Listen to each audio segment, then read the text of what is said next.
đâm bay ở chỉ vật nâng bán sóc với tôi là chặt nâng về từ trẻ và chặt nâng từ trẻ bán tôi là về miền thiệt từ trẻ nên không chặt và dư nâng về ô từ hà đôi chỉ dương bây dương hộp hà vĩnh dương hộp hà để miền chi về chuyện lo tới thua dương sóc hiệp lo ra nát chặt bà dương nâng tôi là dương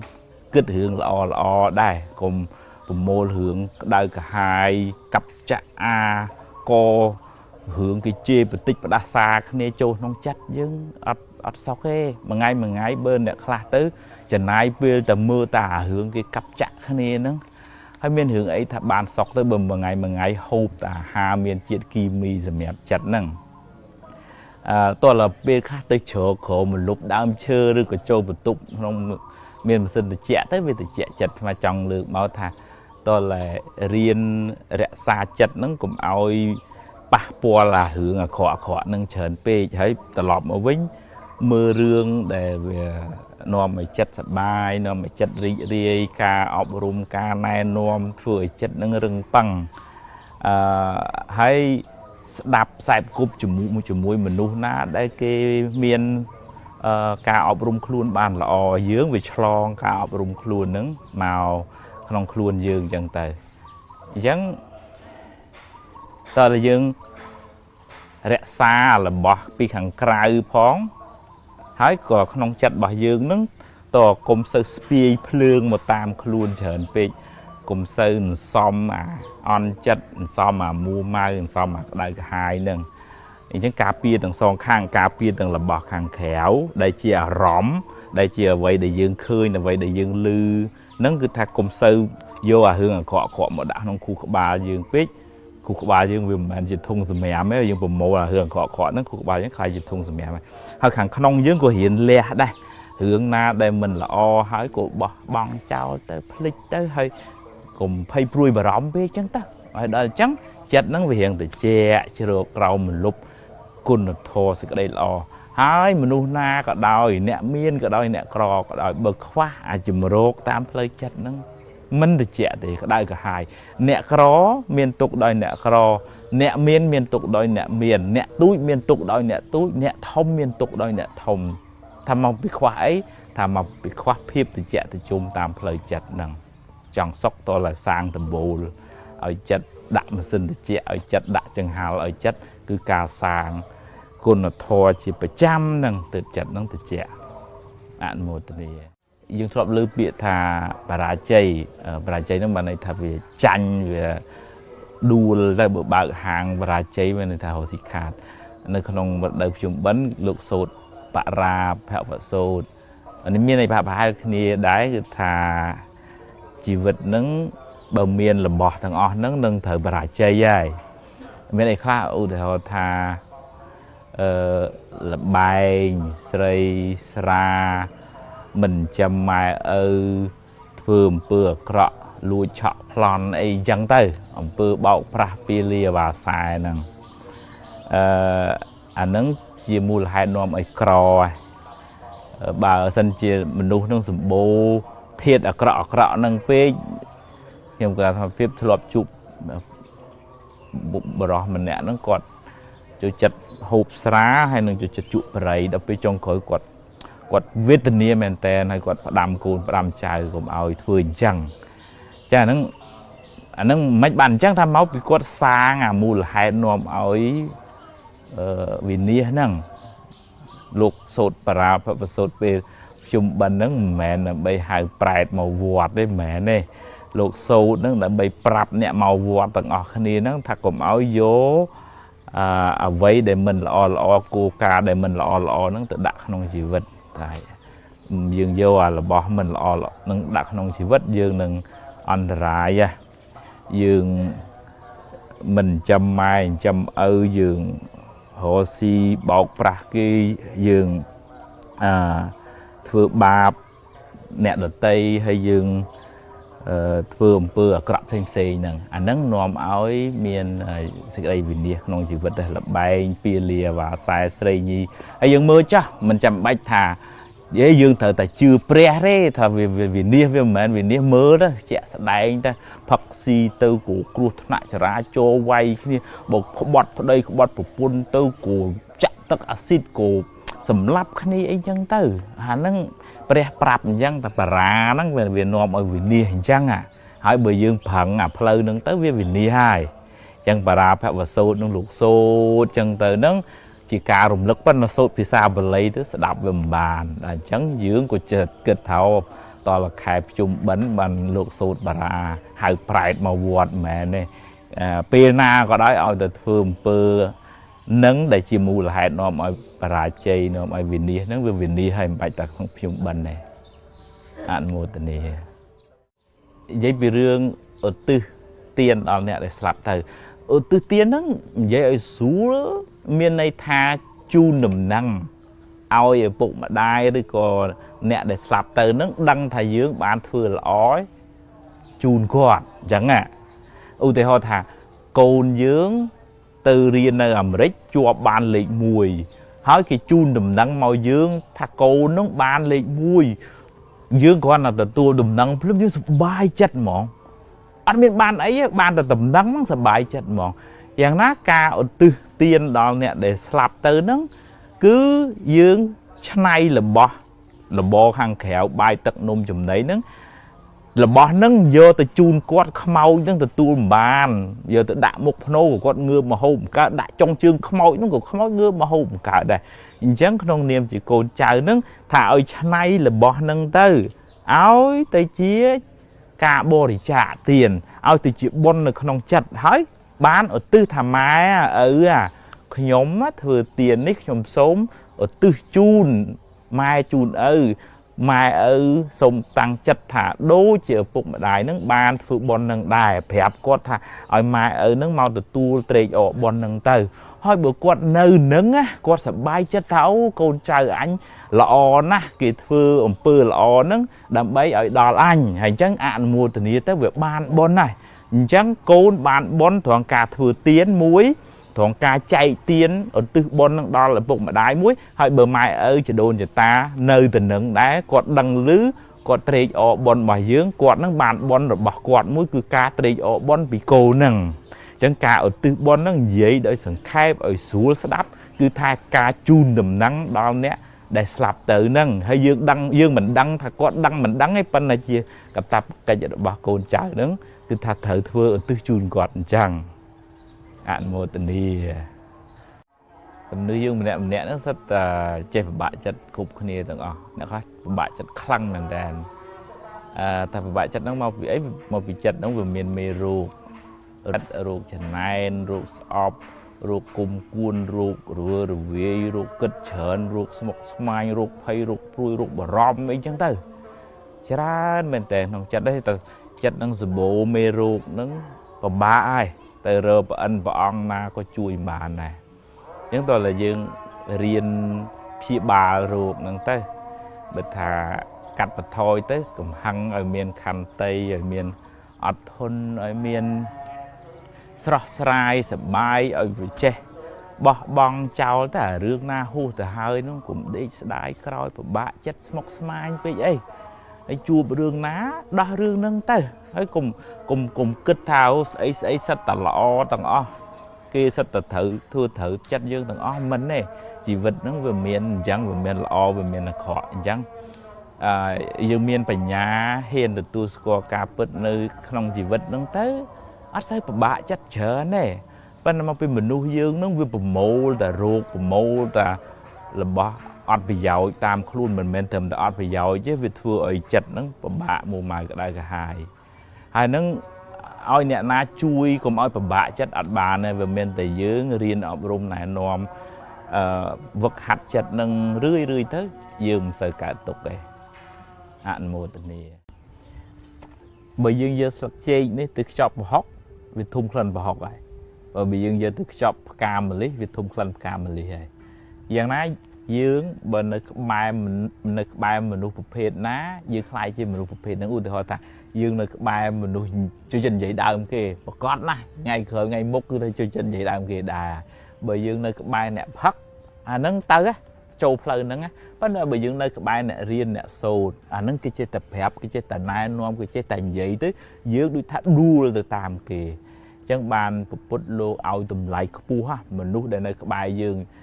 vì phú nè nâng chia cầm láng chi ất thì phú để ai phát đô nhiều vì gì vật bỏ dương ta chuột chơi rồi còn phải chơi ai bị chớn thật là lơm mình nuốt để chung vinh khuôn u thôi bởi mình nuốt chung vinh khuôn đó trôi chật bật tôi bằng anh tơ mình nuôi ta mình không hề ta mưa tơ tăng na và bạn này lẽ ai đang dưới tớ đua tam cái gì chẳng một và tuy từ vĩnh bây giờ nơi chủ mũi nè na đây miền cùng nứt chịu với chủ miền nước tất chất hội tới mốc dương miền cầm lăng tới mốc à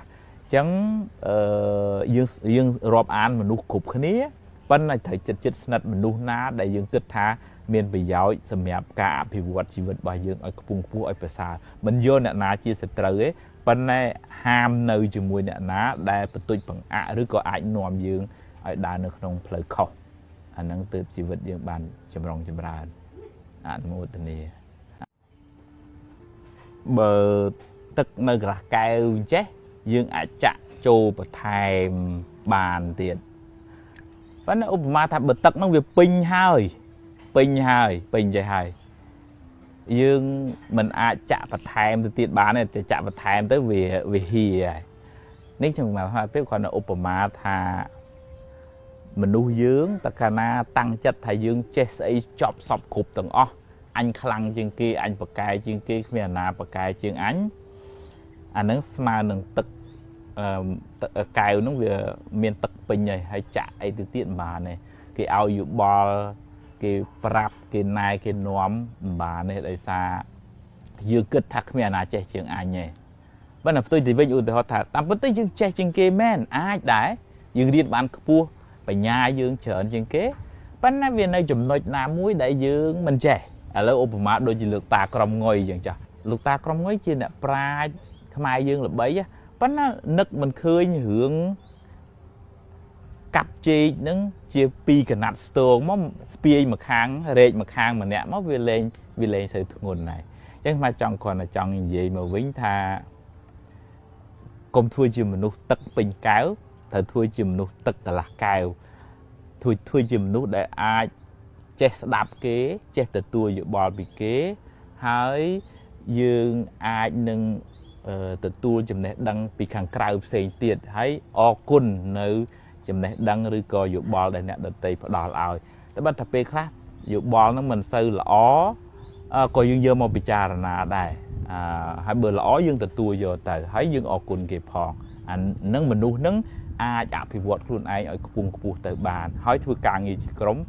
បានយូរអង្វែងបើមនួតខ្លាំងធ្វើការមួយគ្នាមិនបានយូរទេហើយគេមិនចង់ធ្វើការងារជាមួយទេអនុមោទនាក្នុងពុទ្ធសាសនាឲ្យប្រសិទ្ធនាមឪពុកម្ដាយហ្នឹង4ឈ្មោះទី1លោកហៅថាព្រះព្រំមានន័យថាអ្នកបង្កើតដោយសារសម័យមុនហ្នឹងគេជឿថាមានអតិទេពមួយជាអ្នកបង្កើតពិភពលោកមនុស្សសត្វទាំងអស់ហ្នឹងដល់ពេលពុទ្ធលោកត្រាស់ដឹងលោកថាតាមជាក់ស្ដែងអត់មានព្រះណាអ្នកបង្កើតទេគឺម៉ែនិងឪអញ្ចឹងទើបលោកហៅថាជាព្រះព្រំមានន័យថាជាអ្នកបង្កើតទី2លោកហៅថាពុព្វាចារមានន័យថាជាគ្រូដើមមុននឹងទៅរៀនសាលាមុននឹងទៅចេះអក្សរលេខបូកលេខដកហ្នឹងគឺថាម៉ែឪបង្រៀនដេកដើរឈរអង្គុយស៊ីចុកបុកទៅពីគ្រប់សពទាំងអស់គ្រូដើមមុនគ្រូណាទាំងអស់ហើយទី3លោកហៅថាជាពុព្វទេវាមានន័យថាទេវតាដំបូងគេបំផុតមុននឹងទៅថ្វាយអង្គមទេវតានៅដើមឈើទេវតាឆ្នាំថ្មីអីហ្នឹងគឺមានទេវតានៅផ្ទះហ្នឹងជាអ្នកថែរក្សាមុនគេហើយទី4នោះលោកហៅថាអាហុណយៈមានន័យថាជាស្រែបុណ្យដ៏ប្រសើររបស់កូនណាដឹងគុណស្រឡាញ់បម្រើមេត្តាបិតាកូននឹងបានបុណ្យកុសលរស់ស៊ីចម្រុងចម្រើនគេស្រឡាញ់គេចូលចិត្តគេរាប់អានហើយទៅដល់ណាមកណាទេវតាតែងថែរក្សាផ្ទុយទៅវិញអ្នកណារមិលគុណធ្វើបាបឪពុកម្ដាយក្តៅក្រហាយមួយជីវិតរស់ស៊ីមិនឡើងទេអញ្ចឹងមានម៉ែឪនៅរស់ត្រូវផឹងចាំបីបាច់ថែរក្សាគាត់បើគាត់ស្លាប់ទៅត្រូវធ្វើបុណ្យឧទ្ទិសជូនគាត់អនុមោទនាតែរូបកាយនេះត្រូវការផ្ទះជាជំរកកុំឲ្យត្រូវថ្ងៃត្រូវភ្លៀងពោះសัตว์ក្អែបតិចអីចឹងទៅប៉ុន្តែចិត្តរបស់យើងនោះក៏ត្រូវការជំរកដែរបើ អត់មានជំរកវិញក្តៅក្រហាយមួម៉ៅវិលវល់ស្មុកស្មាញណាតែស្អីគេជំរករបស់ចិត្តយើងធ្លាប់ដឹងមកថាព្រំវិហារធរពាក្យថាព្រំវិហារធរមានន័យថាធរជាជំរកដ៏ប្រសើររបស់ចិត្តមាន4យ៉ាងមានមេត្តាគឺសេចក្តីស្រឡាញ់ដល់ខ្លួនឯងប្រាថ្នាសូមឲ្យខ្លួនឯងបានសុខហើយនឹងប្រាថ្នាសូមឲ្យសពសត្វទាំងអស់បានសេចក្តីសុខចិត្តហ្នឹងវាតិចខ្លួនយើងคล้ายទៅជាមនុស្សទឹកណាមនុស្សទឹកវាតិចខ្លួនឯងហើយអ្នកណាមកអាស្រ័យទឹកហ្នឹងក៏បានតិចដែរអញ្ចឹងយើងអត់មានក្តៅក្រហាយមូម៉ៅទេរឿងណាក្តៅវាទៅជាតិចទៅវិញដោយសារយើងជាមនុស្សទឹកអត់មានប្រឆេះថែមទេអាហ្នឹងមួយជាជំរកមួយតិចក្នុងចិត្តអត់មានកំហឹងមូម៉ៅក្តៅក្រហាយអីណាទេអត់ទេទី2គឺថាករណាយើងទី1យើងផ្ដល់សេចក្តីស្រឡាញ់ឲ្យគេហើយដល់ទី2បើគេមានទុក្ខយើងជួយសង្គ្រោះអ្នកនឹងឲ្យបានរួចផុតពីទុក្ខមកមានចិត្តនឹងទោទនមិនចង់ឲ្យមនុស្សមិនចង់ឲ្យសត្វនឹងមានទុក្ខទេហើយបើមានយើងប្រឹងជួយទៅទៀតផងមិនកំណាញ់តែម្នាក់ឯងទេទី3ហៅថាមុទិតាមានន័យថាត្រេកអរសប្បាយឃើញគេបានជោគជ័យឃើញគេបានរួចពីទុក្ខនឹងមកដូចជាម៉ែឪបានព្យាបាលកូនឲ្យជាពីជំងឺអញ្ចឹងម៉ែសប្បាយចិត្តមែនតើអត់មានចំណែននឹងកូនយ៉ាងណា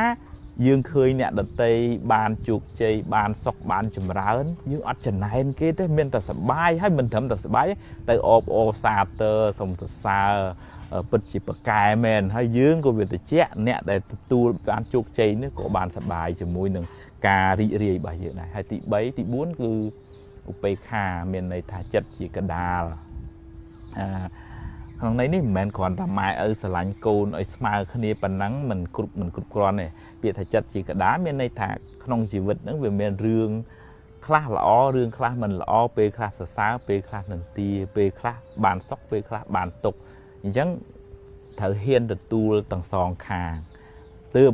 វាមិនកើតទុក្ខខ្លាំងបើយើងចង់បានតែល្អហើយពេលមិនល្អកើតឡើងមួម៉ៅក្តៅក្រហាយខ្លាំងមែនតើហើយជីវិតវាមិនអាចបានល្អរហូតតែវាមានរឿងដែលមិនពេញចិត្តអញ្ចឹងតើតែមានជំរកទាំង4ផ្ទាំងហ្នឹងចិត្តរបស់យើងហ្នឹងតិចឯងមានមេត្តាសេចក្តីស្រឡាញ់តិចខាងក្នុងតិចទាំងស្រឡាញ់ទាំងខ្លួនឯងស្រឡាញ់ទាំងអ្នកដទៃទី2ករណាបើគេមានទុក្ខជួយសង្គ្រោះគេទី3មុទិតាបើយើងជួយសង្គ្រោះគេហើយគេបានសុខយើងសប្បាយជាមួយទី4ឧបេក្ខាយើងបើឧទាហរណ៍ថាអ្នកដែលយើងជួយហ្នឹងរមិលគុណមិនដែលបាននិយាយអរគុណអីយើងមួយម៉ាត់ក៏យើងហ៊ានទទួលដែរចិត្តជាកដាលហើយរឿងរ៉ាវកើតឡើងក្នុងជីវិតហ្នឹងល្អក្តីមិនល្អក្តីយើងហ៊ានទទួលទៅយើងមិនសូវកើតទុក្ខទេចិត្តហ្នឹងទៅជាអនុមោទនាកូនល្អហ្នឹងមានតួនាទី5យ៉ាងទី1ត្រូវជួយធ្វើកិច្ចការងារឪពុកម្ដាយកុំខ្ជិលកុំប្រចាំគ្នារហូតដល់ពេលខ្លះម៉ែមានកូន5 6នាក់ចុងក្រោយម៉ែដាំបាយរែកទឹកបោកក្អៅខ្លួនឯងទៅដែរអញ្ចឹងគោលតួនាទីមួយល្អគឺត្រូវជួយធ្វើកិច្ចការងារឪពុកម្ដាយទី2ត្រូវចាំគាត់មានលទ្ធភាពប៉ុណ្ណាកុំបំភ្លេចកុំស្រឡាញ់តែកូនប្រពន្ធខ្លួនឯងហើយភ្លេចម៉ែភ្លេចឪម៉ែខំរៀបការឲ្យរៀនឲ្យសូត្រចុងក្រោយតែចិញ្ចឹមតាកូនគេបាត់ម៉ែឯងអត់បានចិញ្ចឹមមកលេងមិនមែនថាមិនឲ្យស្រឡាញ់ប្រពន្ធកូនទេប៉ុន្តែកុំភ្លេចម៉ែឪទី3ត្រូវថែសារវងតកូលកុំឲ្យខូចកិត្តិយសគេឈ្មោះកុំយកកិត្តិយសម៉ែកិត្តិយសឪទៅជាប់គុកជាប់ច្រវាក់អាហ្នឹងវាធ្វើឲ្យខូចអាប់អោនដល់ពូជពងវងតកូលទី4ត្រូវថែសារគេមកដកម៉ែឪហ្នឹងកុំយកទៅលេងល្បែងផឹកស្រីស្រីញីអ្នកខ្លះទៅលក់ផ្ទះលក់សបែងដោយសារតែបំផ្លាញបើថាត្រូវលក់ធ្វើការងារ business អីអាហ្នឹងមិនជាអីទេប៉ុន្តែកុំបំផ្លាញទ្រព្យសម្បត្តិគេមកដកម៉ែឪហើយទី5បើម៉ែឪធ្វើមរណកាលទៅគាត់ស្លាប់ទៅត្រូវធ្វើបុណ្យឧទ្ទិសកុសលជូនគាត់ជាកាតព្វកិច្ចពេលដែលគាត់ធ្វើមរណកាលទៅអញ្ចឹងកូនល្អមានតួនាទី5យ៉ាងហ្នឹងជួយធ្វើការងារគាត់ចិញ្ចឹមគាត់ថែរក្សាពូជពងវងតកូលថែរក្សាគេមរតកឲ្យបានល្អហើយនឹងធ្វើបុណ្យឧទ្ទិសជូនគាត់ពេលដែលគាត់ស្លាប់ទៅអនុមោទនាក្នុងធម៌ហ្នឹងមិនមែននិយាយស្អីទៅថាសម្រាប់ទៅឋានសួគ៌ឋានពៀន ទាំងអស់ទេវាមានកន្លែងដែលព្រះអង្គសម្ដែងពីប្រយោជន៍ក្នុងបច្ចុប្បន្នហ្នឹងព្រះអង្គមានសម្ដែងពីហេតុ4យ៉ាងនាំឲ្យចម្រើននៅក្នុងបច្ចុប្បន្នហ្នឹងទី1ថាឧទ្ធានសម្បទាផឹងប្រេងស្វែងរកទ្រព្យសម្បត្តិមុខរបរចំណេះដឹងហ្នឹងដោយការតស៊ូព្យាយាមទី1ឧទ្ធានសម្បទាកុំឲ្យខ្ជិលមិនអាចរស់នៅបានសុខទេទី2លោកហៅថាអារក្ខសម្បទាមានន័យថាបានរបស់នឹងមកហើយត្រូវចេះថែរក្សាកុំខ្ជះខ្ជាយកុំយកទៅលេងល្បែងបោឡាយអានឹងនាំឲ្យវិនិច្ឆ័យអន្តរាយជីវិតវិញឯដល់ទី3ព្រះអង្គឲ្យយើងចាយនឹងឲ្យវាមានតុល្យភាពនឹងគ្នាលោកហៅថាសមជីវិតាអ្នកខ្លះហេតុតែចង់ពង្អួតពង្អគេពេករកបាន10ចាយ20ខ្ចីលុយគេថែមហើយហ្នឹងមានទុកហ្នឹងមានទុកពិបាកបានតែអួតបានតែបង្ហាញពេកគេប៉ុន្តែក្នុងចិត្តក្នុងគំនិតរបស់យើងនឹងមិនបានសុខហើយអ្នកដែលយើងជាពាក់លុយគេហ្នឹងក៏គេមិនសប្បាយចិត្តជាមួយយើងដែរហើយទី4គឺកល្យាណមិត្តតាមានន័យថារាប់អានមនុស្សដែល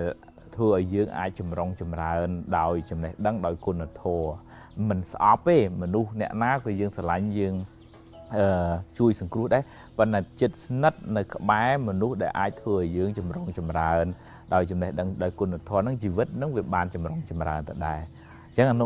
លោកហៅថាទិដ្ឋធម្មិកដ្ឋប្រយោជន៍មានន័យថាបើយើងរស់នៅបច្ចុប្បន្នហ្នឹងយើងត្រូវធ្វើម៉េចដើម្បីឲ្យបានចម្រុងចម្រើនទី1គឺថាផឹងប្រេងស្វែងរកចំណេះដឹងស្វែងរកប្រាក់សម្រាប់ចិញ្ចឹមជីវិតហ្នឹងដោយសុចរិតត្រឹមត្រូវតស៊ូព្យាយាមទី1លោកហៅឧទ្ធានសម្បទាទី2ជាត្រូវចេះប្រើប្រាស់ថែរក្សាទ្រព្យសម្បត្តិហ្នឹងបានត្រឹមត្រូវទី3កុំឲ្យកើតទុក្ខ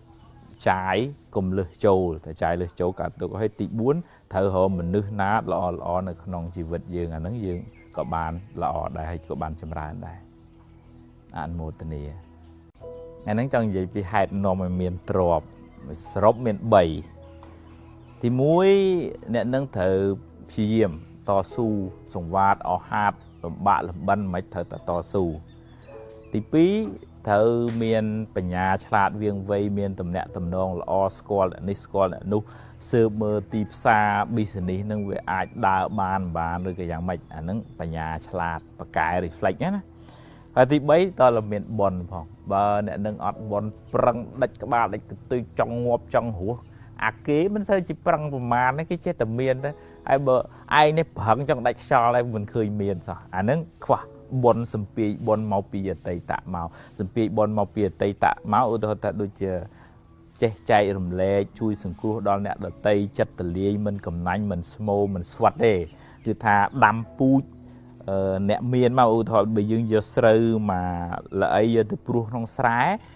ដល់ពេលបានផលមកវិញបានផលច្រើនណាស់យ៉ាងណាការធ្វើទានជួយសង្គ្រោះអ្នកដទៃហ្នឹងមិនមែនយើងអង្គុយចាំសង្ឃឹមថាបានផលទេប៉ុន្តែចិត្តហ្នឹងវានឹងសំពូជមួយគឺថាចិត្តទលាយដល់ពេលបានមកវិញក៏ទលាយដែរអញ្ចឹងមាន3ហេតុដែលនាំឲ្យមានទ្រព្យមានតាំងពីការតស៊ូព្យាយាមមិនអស់សង្ឃឹមប្រឹងហើយទី2មានបញ្ញាឆ្លាតវាងវៃហើយទី3ត្រូវមានបុណ្យសំពីអតីតមកឲ្យបានច្រើនហើយបើបុណ្យពីអតីតមិនសូវមាននេះត្រូវសំបុណ្យពីឥឡូវទៅអនុមោទនាមេរោគមួយនាំឲ្យឆ្លោះគ្នានៅកន្លែងធ្វើការក្តីនៅស្ថាប័នរដ្ឋឯកជនវត្តអារាមក្តីគឺមេរោគចំណែនឃើញគេល្អជាងឃើញគេល្បីជាងបានទេគឺថាខ្លាចគេនឹងគ្រាន់បើជាងខ្លួនឯងហើយចាប់ផ្ដើមរកចំណុចខ្សោយនិយាយបន្ទុចបង្អាក់បន្ទោសបង្អាប់បន្ទាបបន្ថោកគេចឹងទៅហើយនឹងនាំឲ្យឆ្លោះគ្នាមិនយូរមិនឆាប់ទេជួនកាលសម្ដីល្អតាមមុខទៅពីក្រោយនឹងនិយាយដើមហើយដីចឹងទៅអានឹងវាដោយសារចិត្តវាមានមេរោគចំណែននឹងវាធ្វើឲ្យមានរឿងចឹងបើឧទាហរណ៍ផ្ទុយទៅវិញបើយើងឃើញគេបានខ្ពង់ខ្ពស់ឃើញគេប្រសើរមានមុខមានមាត់យើងដូរពីចំណែនទៅជាអបអសាទរទៅនៅក្នុងធម៌លោកហៅមុទិតាជាថ្នាំព្យាបាលចំណែនហ្នឹងចូលទៅនិយាយលើកទឹកចិត្តដូចខ្ញុំសុំសរសើរបកែមែននោះខ្ញុំសុំអបអសាទរដំបូងយើងរៀងពិបាកនឹងធ្វើបន្តិចប៉ុន្តែបើឧទាហរណ៍ថាយើងទម្លាប់ទៅយូរទៅជារឿងធម្មតាហើយយើងបានទាំងបុណ្យហើយបានទាំងមិត្តភាពល្អថ្ងៃក្រោយមានទុកមានធរៈអីយើងអាចពឹងពាក់ គេបានទៅទៀតប៉ុន្តែផ្ទុយទៅវិញបើមានរោគចំណែននឹងនៅក្នុងខ្លួនណាកន្លែងធ្វើការក្តីវត្តអារាមក្តីឆ្លោះគ្នាហើយមិនយូរមិនឆាប់ទេមានបញ្ហាហើយអញ្ចឹងវាតើយើងទាំងអស់គ្នាមានស្មារតីដុសខាត់សម្អាតលេបថ្នាំព្យាបាលជំងឺចំណែនដោយមុទិតាឬក៏ការអបអរសាទរ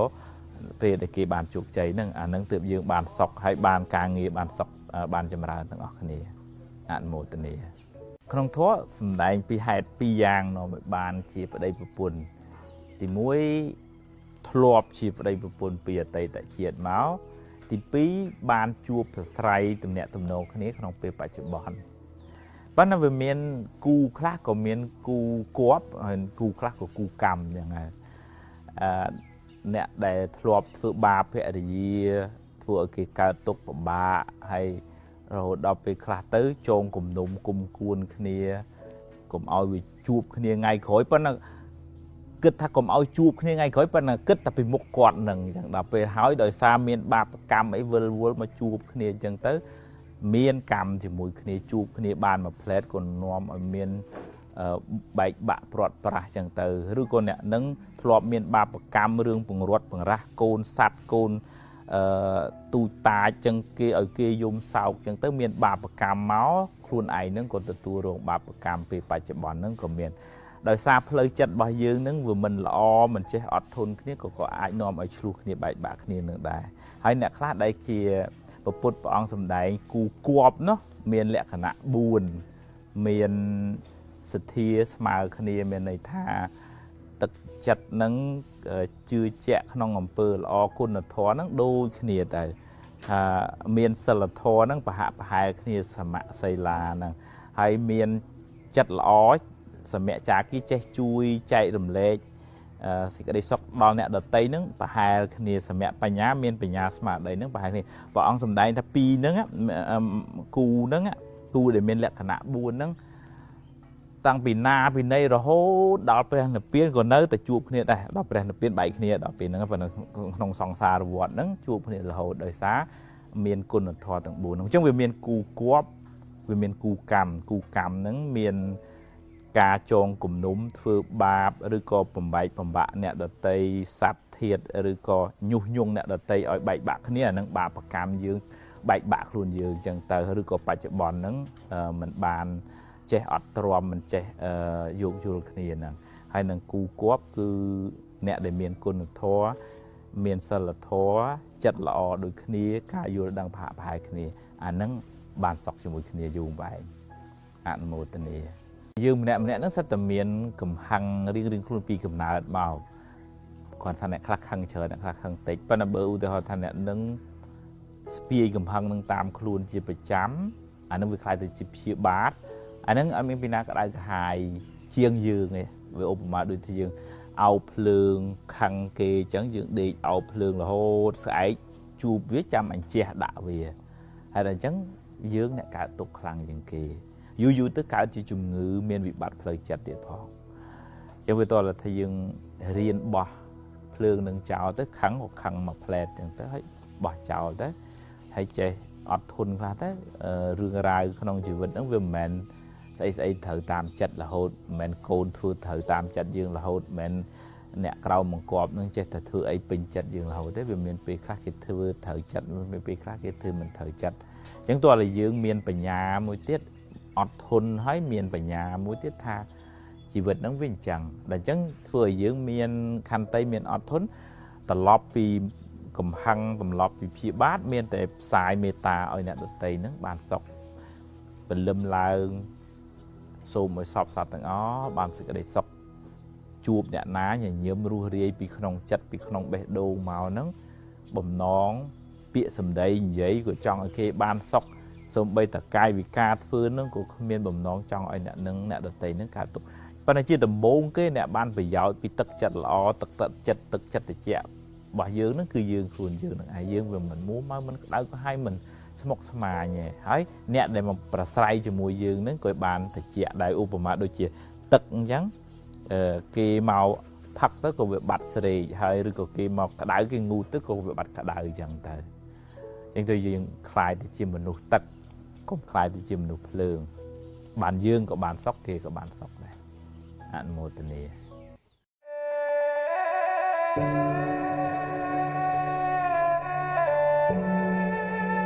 បើឃើញគេធ្វើបានល្អកុំកំណាញ់ពាក្យលើកទឹកចិត្តកុំភ័យពេកអីភ័យពេកទៅបានតែកើតទុក្ខគ្មានដោះអីចេញផង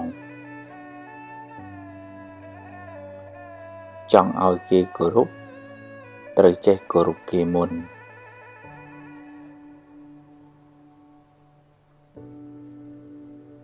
កុំសូវនិយាយរឿងមួម៉ៅពេក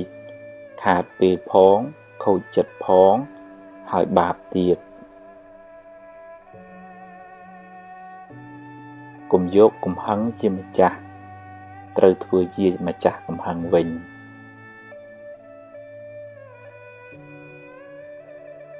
កុំហូបច្រើនពេកនាំឲ្យឈឺច្រើនខ្ជិលដូចជ្រូកអាយុខ្លីឆាប់ស្លាប់បើមានរឿង100ឲ្យអ្នកយំអ្នកមានហេតុផល1000សម្រាប់ញញឹមរួចបន្តដំណើរទៅមុខទៀតមានជួបមានព្រាត់ជារឿងធម្មតា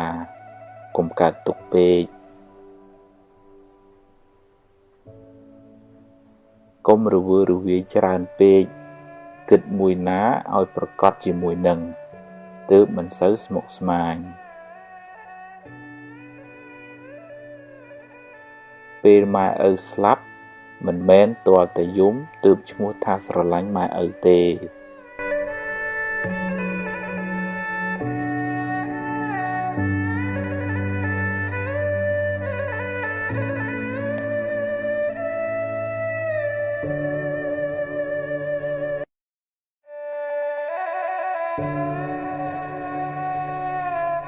បើចង់សុខកុំចង់ឲ្យអ្វីបានដូចចិត្តអ្នកគ្រប់រឿងឡើយ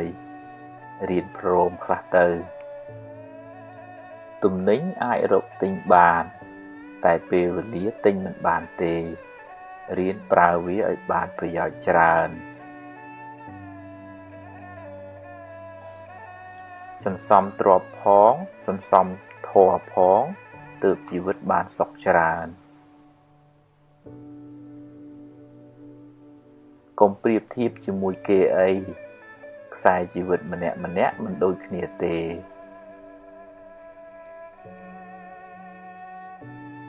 កុំចង់តែបានពីគេពេក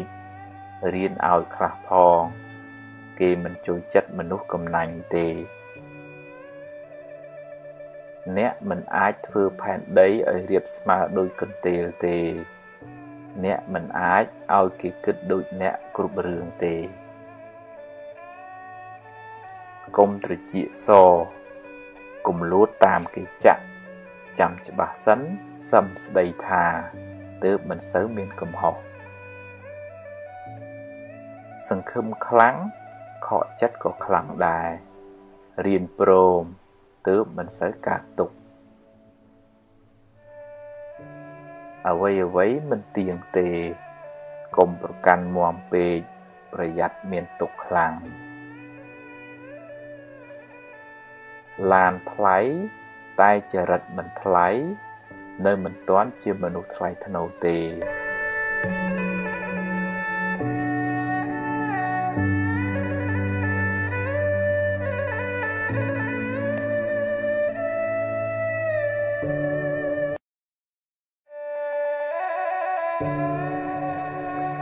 កឈ្នះកំហឹងក្នុងចិត្តអ្នក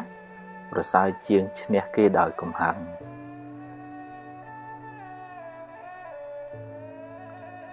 រៀនសប្បាយចិត្តនឹងអ្វីដែលអ្នកមានអ្នកនឹងមិនសូវកើតទុក្ខពេកទេ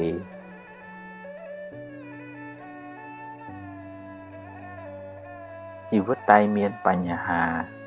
គ្មានអ្នកណាជៀសផុតទេ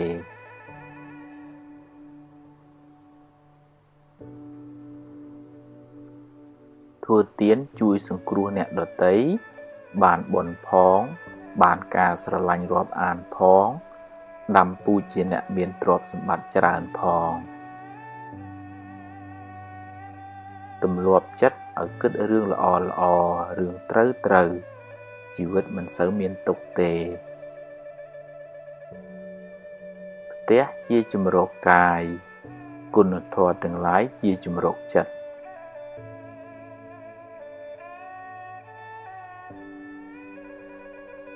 គ្មានអ្នកណាជៀសផុតពីការនិន្ទាទេសូម្បីតែព្រះពុទ្ធកុំសូវយកពាក្យគេមកបំផ្លាញសេចក្តីសុខក្នុងចិត្តអ្នកឡើយគុណធម៌នាំមកនៅភាពត្រជាក់ត្រជុំសម្រាប់ខ្លួនអ្នកនិងអ្នកជុំវិញខ្លួនកុំមួម៉ៅនឹងរឿងដែលអ្នកធ្វើមិនកើតអីប្រឹងធ្វើរឿងណាដែលអ្នកអាចធ្វើបានរកទ្រព្យរកវិជ្ជាកុំភ្លេចរកមេរៀនអប់រំចិត្តផងទើបរស់នៅបានសុខ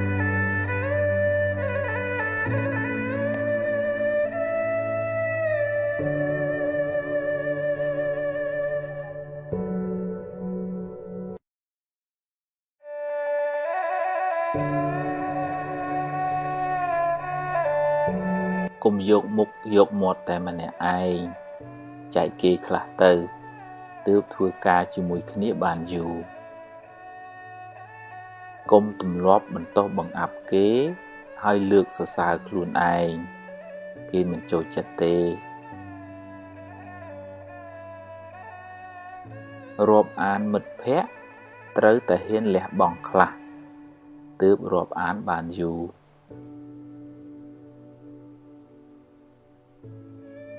សម្រាប់កំហឹងចោលទើបរស់នៅបានសុខ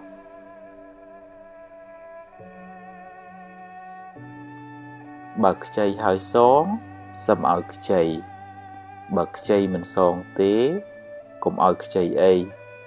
មានសទ្ធាប៉ុន្មានឲ្យប៉ុណ្ណឹងទៅ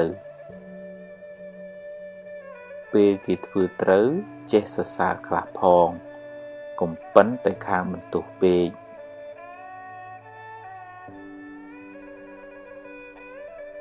ទំនុកបំរុងឪពុកម្ដាយអ្នកឲ្យអស់ពីចិត្តទៅ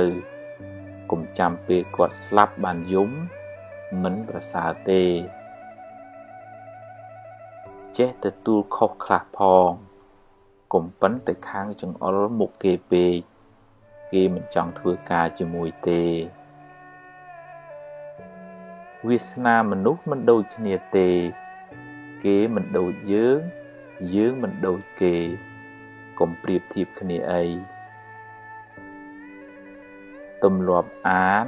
ស្ដាប់មេរៀនអប់រំចិត្តឲ្យបានច្រើនទើបជីវិតបានសុខ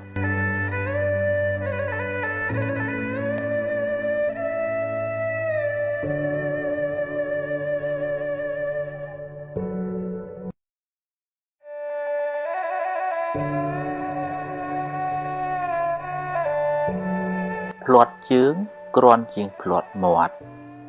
ត្រូវប្រយ័ត្នប្រយែងពេលនិយាយស្ដី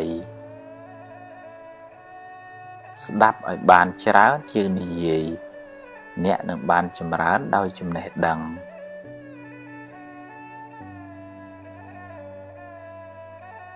បើអ្នកអាចគ្រប់គ្រងខ្លួនឯងបានមិនយូរទេអ្នកនឹងអាចគ្រប់គ្រងគេបានមិនខានរូបស្អាតតែកិរិយាមារយាទមិនល្អមានអីប្រសើរទៅ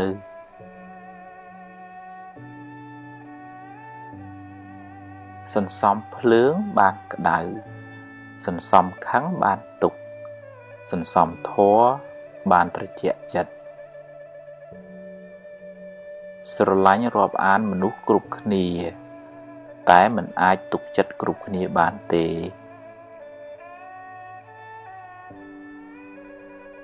អ្វីសុទ្ធតែមានការចាប់ផ្ដើមត្រូវតែហ៊ានសាកបើខុសចាំគិតទៀតបើមិនចង់ឲ្យគេនិយាយដើមអ្នកទេអ្នកកុំចូលចិត្តនិយាយដើមគេពេកនិយាយរឿងអាក្រក់ច្រើនមានន័យថាចិត្តអ្នកសម្បូរធាតុអាក្រក់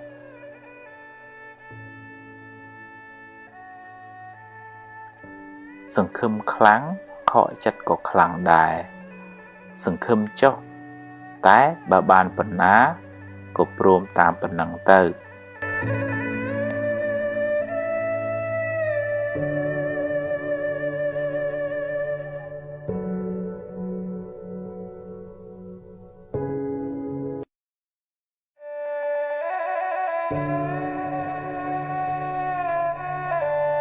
បើខុសកុំពីបជ្រាយដាក់គេអីតែត្រូវយកជាមេរៀនសម្រាប់ខ្លួនអ្នកបើអ្នកចង់ចាប់កំហុសគេអ្នកនឹងរកបានដោយងាយតែវាមិនមែនជាកិច្ចការចាំបាច់របស់អ្នកទេមនុស្សមានអំណត់ជាមនុស្សមានអំណាចមិនសូវមានកំហុសហើយអាចដឹកនាំគេបានទៀត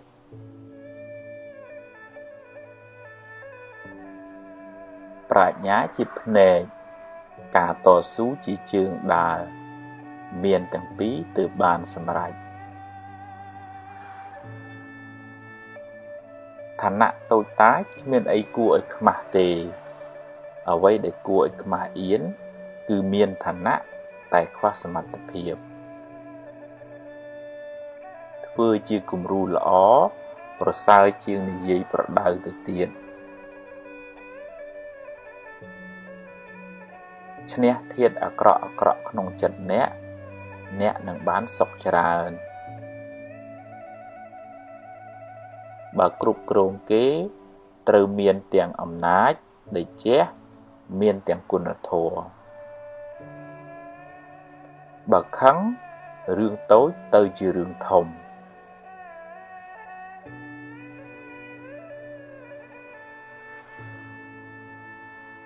មានទ្រព្យតែចិត្តមួម៉ៅច្រើនក៏មិនសូវបានសុខដែរ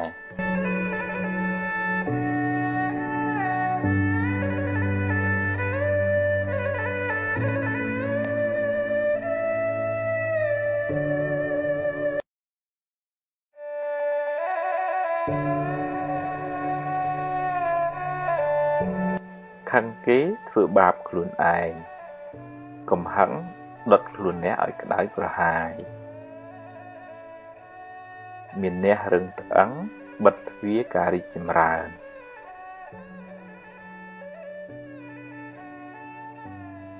កុំបណ្ដោយឲ្យអកុសលដឹកនាំជីវិតអ្នកឡើយ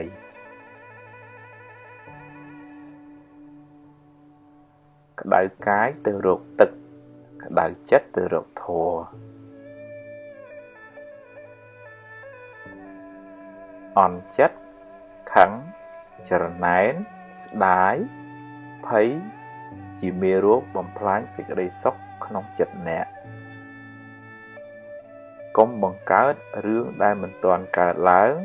ហើយដេកកើតទុកឡើយ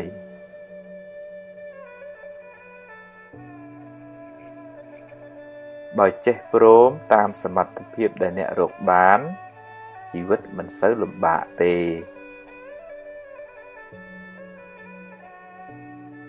តាមដានចិត្តអ្នកជានិច្ច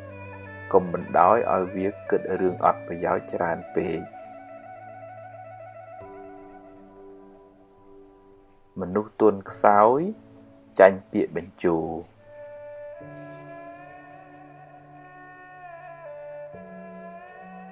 គ្រប់គ្នាសុទ្ធតែចង់បានសុខកុំធ្វើអាក្រក់ដាក់គ្នាអី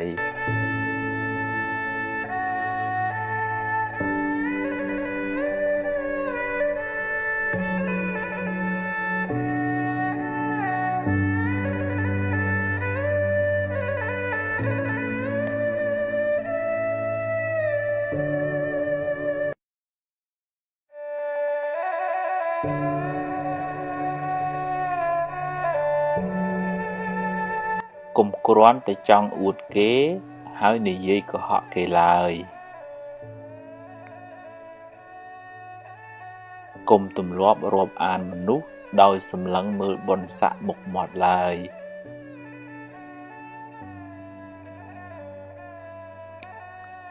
ឆ្លោះច្រើនស្អប់ច្រើនល្បិចច្រើនអន្តរាយច្រើនទុក្ខក៏ច្រើនដែរ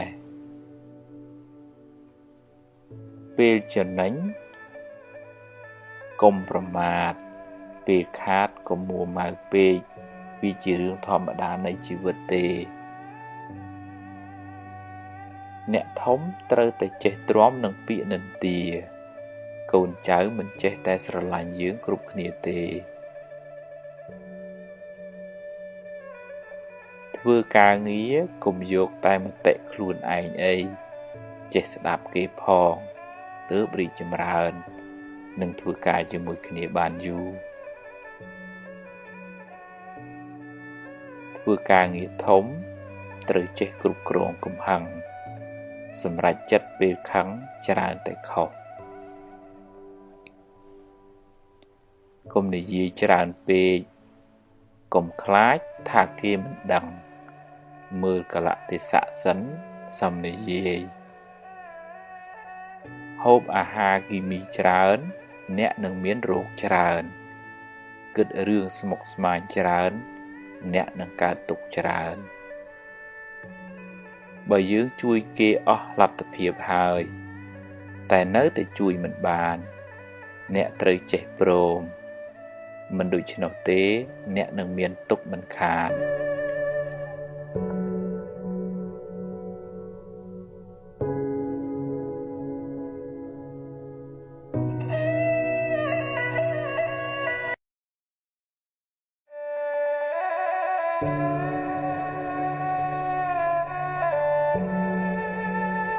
បើពូកែច្រណែននឹងទាគ្នាការងារមិនចម្រើនទេបើគេខឹងអ្នកហើយអ្នកខឹងគេវិញឧបមាដូចបាចលាមកដាក់គ្នារកទ្រព្យនិងរៀនធម៌ត្រូវទៅព្រមគ្នាទើបជីវិតមិនសូវក្តៅក្រហាយធ្វើតែអត់និយាយប្រសើរជាងនិយាយតែអត់ធ្វើ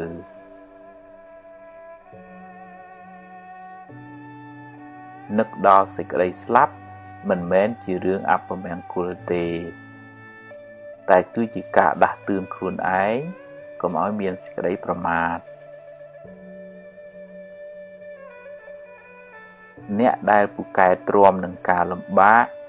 នឹងទទួលបានជោគជ័យធំដុំ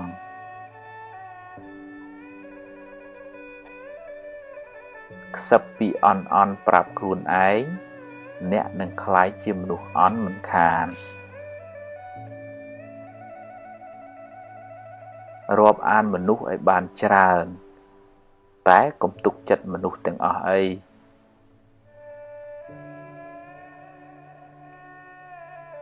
ការចេះដឹងគុណជាលក្ខណៈរបស់មនុស្សល្អ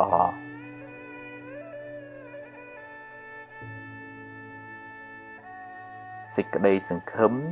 ជាបាតគ្រឹះនៃភាពជោគជ័យ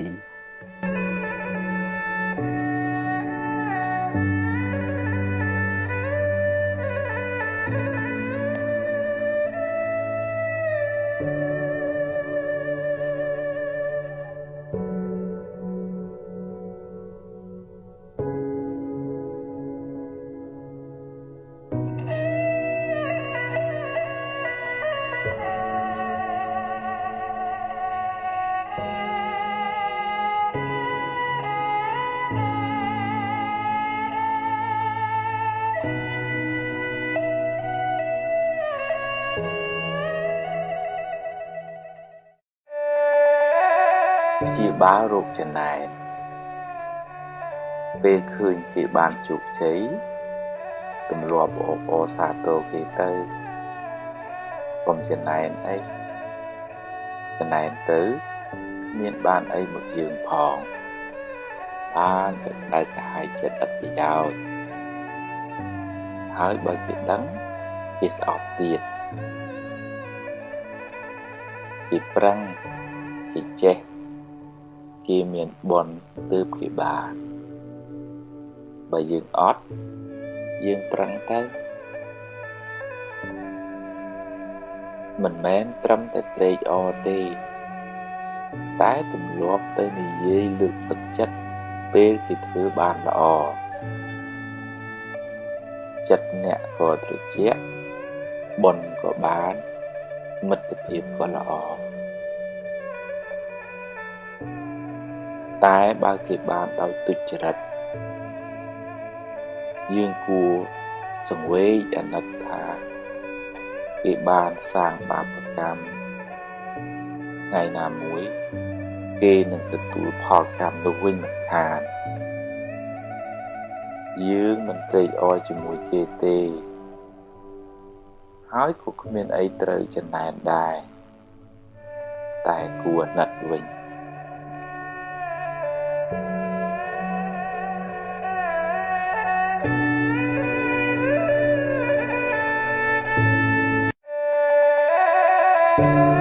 មនុស្សចិត្តល្អចិត្តត្រជាក់ចិត្តទន់ភ្លន់ចិត្តមានមេត្តាចិត្តរីករាយចិត្តត្រេកអរចំពោះសេចក្តីសុខរបស់អ្នកដទៃចិត្តមិនសូវស្មុគស្មាញចិត្តលះដាច់ស្រឡះចិត្តធ្ងន់ចិត្តចេះអត់ឱនយោគយល់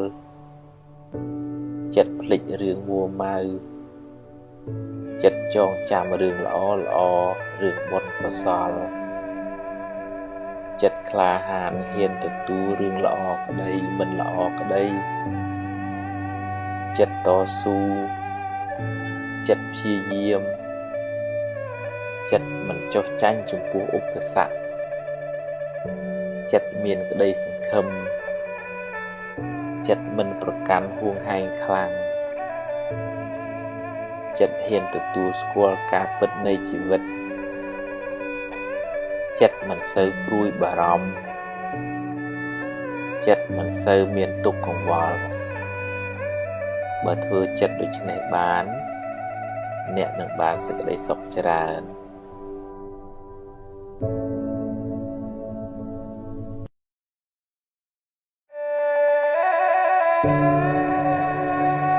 វិបត្តិផ្លូវចិត្ត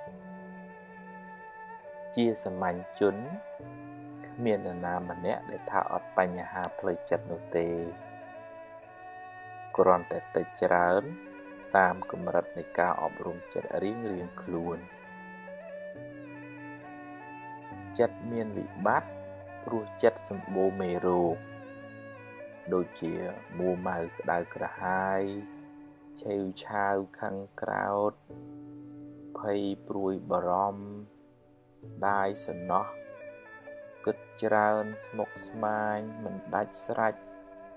ជាប់ជំពាក់ហួងហែងច្រើនចំណែនឈ្នានីសលោភលន់ហួសហេតុជាដើមបើមិនទាន់ឈឺខ្លាំងទេត្រូវចាប់ផ្ដើមព្យាបាលបណ្ដើរទៅរៀនកាត់បន្ថយរៀនលះបន្តិចម្ដងដោយស្មារតីដាស់តឿនខ្លួនឯងរឿយគ្មានព្រះអង្គព្រះអិនណាមកជួយយើងបានទេតែបើធ្ងន់ធ្ងរហើយត្រូវមានពេលសម្រាកពីការងារខ្លះដើម្បីលំហែកាយលំហែចិត្តឲ្យបានស្រួលគេងឲ្យបានគ្រប់គ្រាន់នៅក្បែរមនុស្សល្អស្ដាប់រឿងល្អមើលសៀវភៅអប់រំចិត្តជួបជាមួយគ្រូពេទ្យចិត្តសាស្ត្រពិសាថ្នាំតាមវិជ្ជបញ្ជាស្ដាប់ឱវាទពីព្រះសង្ឃហើយរៀនបន្ធូរបន្ថយភាពតានតឹងរៀនព្រមតាមរឿងដែលកើតឡើងរៀនសម្រួលអារម្មណ៍អ្វីមិនចេះតែបានដូចចិត្តគ្រប់រឿងទេរៀនភ្លេចរឿងដែលហួសទៅហើយរៀនញញឹមរស់រាយរៀនផ្ដល់សេចក្តីស្រឡាញ់ឲ្យខ្លួនឯងនិងអ្នកដទៃជុំវិញខ្លួនរៀនលើកលែងទោសរៀនធ្វើចិត្តឲ្យស្ងប់ឲ្យនឹងនររៀនធ្វើសមាធិជាយាមតាមដានចិត្តអ្នក ជានិច្ចកាលបើវាវិលវល់ស្មុគស្មាញក៏ឲ្យវាស្មុគទៅចុះតែយើងមានតួនាទីមួយគឺមើលវាតាមដានវាហើយទាញវាត្រឡប់មកវិញទាញវាបានញយញយកុំបណ្ដោយឲ្យចិត្តជិះជាន់អ្នកឡើយអ្នកត្រូវរៀនធ្វើជាម្ចាស់ចិត្តវិញឈឺយូរហើយដាក់ថ្នាំមួយគ្រាប់មិនជាទេត្រូវព្យាយាមដោយការជឿជាក់ក្នុងចិត្តថាយើងអាចព្យាបាលចិត្តយើងបានការងារសំខាន់ជាងគេក្នុងជីវិតយើងម្នាក់គឺការរក្សាចិត្តឲ្យបានល្អបើមិនដូច្នោះទេអ្នកនឹងរស់រងទុក្ខដល់ថ្ងៃស្លាប់មិនខាន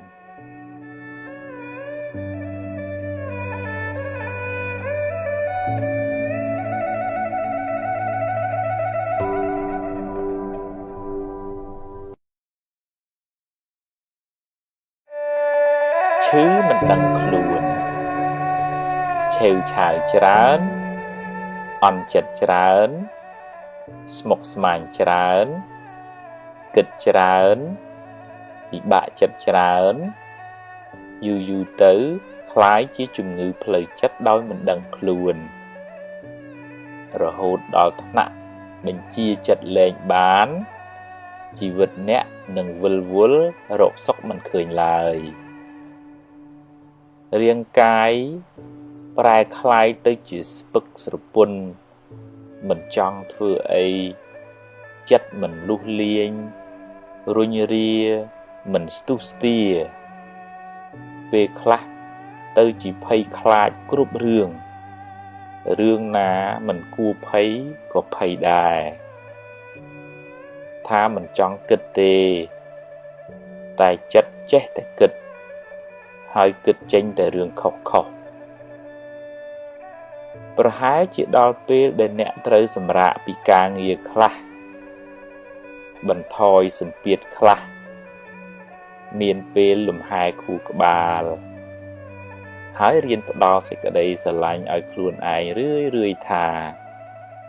សូមឲ្យខ្ញុំបានសុខរួចផុតពីទុក្ខសូមឲ្យខ្ញុំបានសុខរួចផុតពីទុក្ខនឹកដល់ពាក្យនេះឲ្យបានរឿយហើយទម្លាប់ហៅចិត្តឲ្យមកនៅក្នុងផ្ទះគឺរូបកាយអ្នកវិញកុំឲ្យវាដើរអនាថាច្រើនពេកទម្លាប់តាមដានវាបើវាទៅណាយើងតាមមើលវាហើយបើវាគិតរឿងខុសទម្លាប់ទាញវាមកវិញមកគិតរឿងបច្ចុប្បន្នរឿងល្អរឿងនាំឲ្យចិត្តសប្បាយហើយកុំសូវនឹករឿងក្តៅក្រហាយពេកកុំស្ដាយក្រោយអីរៀនភ្លេចទៅរឿងណាហួសហើយឲ្យវាហួសទៅចោះហើយរឿងណាមិនទាន់មកដល់ទេក៏កុំព្រួយពេកអីជួបរឿងណាដោះរឿងនឹងទៅកុំបង្កើតរឿងសបនិមិត្តមកបន្លាចចិត្តខ្លួនឯងអីហើយបើមានពេលរៀនធ្វើសមាធិខ្លះផងវាជារឿងលំបាកវឹកហាត់ចិត្តនេះណាស់តែអ្នកត្រូវតែព្យាយាមបន្តិចម្ដងគ្មានអ្នកណាជួយអ្នកក្រៅពីអ្នកជួយខ្លួនឯងឡើយ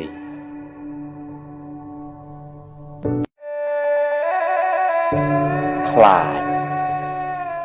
បារម្ភពេកខ្លាចពេកនាំឲ្យចិត្តអ្នកវិលវល់មិនសូវបានសុខទេពេលខ្លះមិនទាំងមានរឿងអីផងឬរឿងនោះតូចតាចណាស់តែបែរទៅជាស្លន់ស្លោគិតរឿងមួយចេញរឿង100ហើយដេកកើតទុកបដ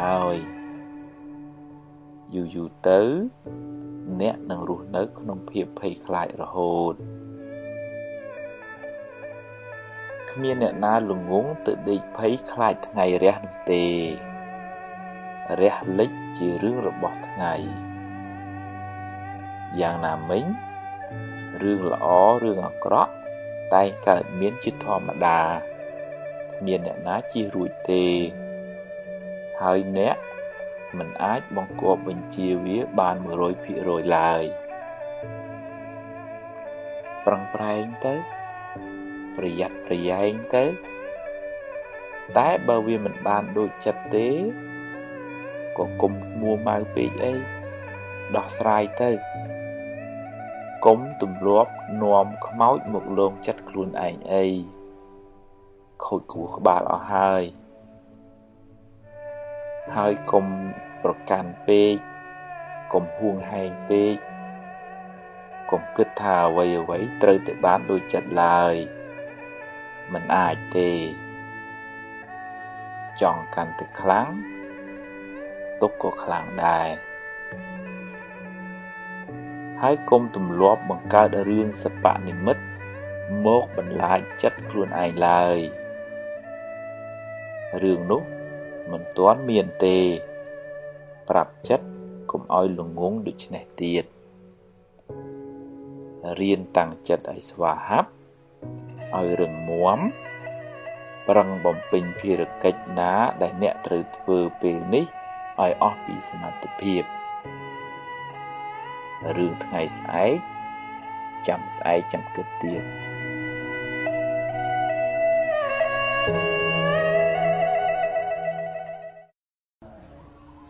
ដើម្បីឲ្យជីវិតនឹងបានសុខវាតលចិត្តនឹងវាត្រជាក់